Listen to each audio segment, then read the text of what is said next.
Some people blame a lot of our conditions these days, like cancers, autoimmune conditions, genetic conditions, and such, on the Industrial Revolution and all of the convenience foods and processed foods that came about as a result.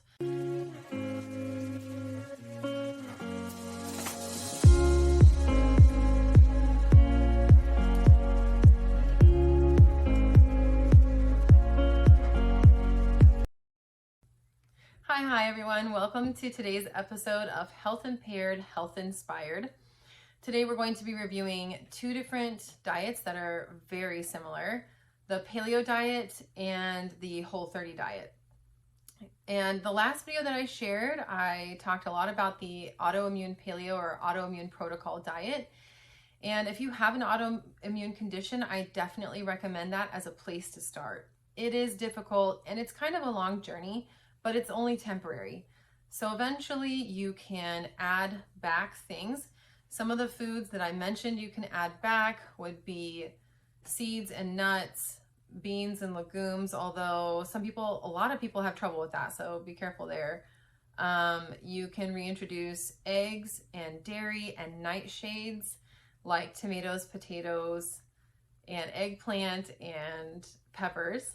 And so all of these foods can be reintroduced. And when all is said and done, you pretty much have a paleo diet. So if you do well with all those things, then the paleo diet would be what you want to do long term. Obviously, if you have trouble with something on AIP, just continue to eliminate that food. But if everything works out, you can just live sort of a more paleo lifestyle. The only big difference between the two is that on the paleo diet, you really should still restrict dairy. They still don't recommend dairy. So that is one big difference. If you're not sure what the difference is between paleo and AIP, definitely feel free to go check out my previous video on AIP, linked here.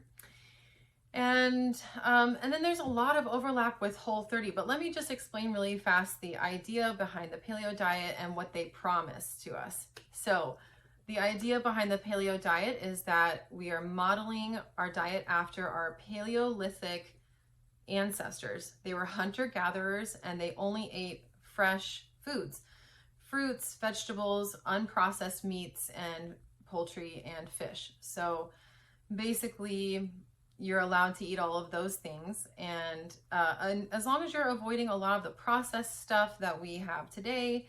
Some people blame a lot of our conditions these days, like cancers, autoimmune conditions, genetic conditions, and such, on the Industrial Revolution and all of the convenience foods and processed foods that came about as a result. There are definitely a lot of coinciding things there. So you may decide that you want to try the paleo diet for an overall more healthy lifestyle. Likewise, Whole30 is intended as a change in your habits to improve your overall health. Whole30, however, is not a long-term lifestyle. It is intended to be a 30-day sort of reset, a 30-day trial to change your habits and to maybe detox a little bit and to recover some health. So just like paleo, Whole30 recommends that you avoid a lot of sugars, although they also tell you that you can't have any natural sugars. So honey, maple syrup, real artificial sweeteners are all out. The only exceptions to that would be coconut aminos, which have coconut syrups in them, and iodized salt, which apparently has a little bit of sugar in it, but it's a negligible amount, so they allow it. They recommend that you avoid alcohol, grains, and then legumes are on the list. Now, this is different from paleo because paleo allows, assuming that you don't have issues with it, especially green beans and peas and beans and peanuts and all of that. I think they still recommend that you avoid soy, but mostly because soy is often processed, but you should verify that and look that up for yourself because I may not be remembering that correctly. But with Whole30, you should avoid beans, soy, and peanuts, but you can have green beans, peas, and other pod veggies that fall into those two categories. It is still recommended that you avoid dairy except for ghee. carrageenan, MSG, sulfites are all off the table. And you're also supposed to avoid baked goods, junk food, and treats, even if the ingredients are considered compliant on the diet, with the exception of some fruit juice in moderation. And another thing that they recommend is that for the duration of 30 days, you don't take your weight or body measurements. You are supposed to be creating a healthier relationship with food and healthier habits for a healthier lifestyle after this. So if you can do this for 30 days and avoid obsessing about food and obsessing about calories and your weight gain or weight loss and body measurements, that is going to improve your overall relationship with food and diet and health. So Whole30 is another great option. Again, keep in mind it's supposed to be temporary, but you can use it long-term if you want to. As long as you make sure that you're getting all the macronutrients that you need, you should be good.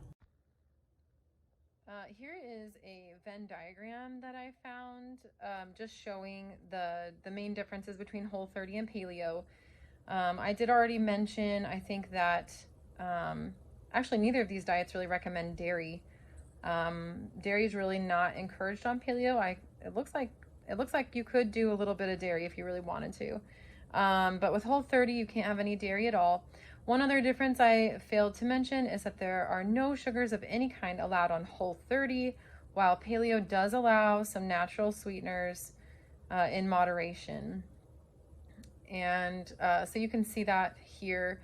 I'm going to go ahead and link in the description some resources for you about both diets. So there's going to be a resource about Paleo and there will be a resource about Whole30. And if you want more information, you can check there. I hope that this was informative for you and it gave you some more options and things to think about as far as how you can support your health. If you found this helpful or informative, please like my video and subscribe. Click the subscribe button. And I hope that you leave today feeling less impaired and more inspired. Thanks so much for watching.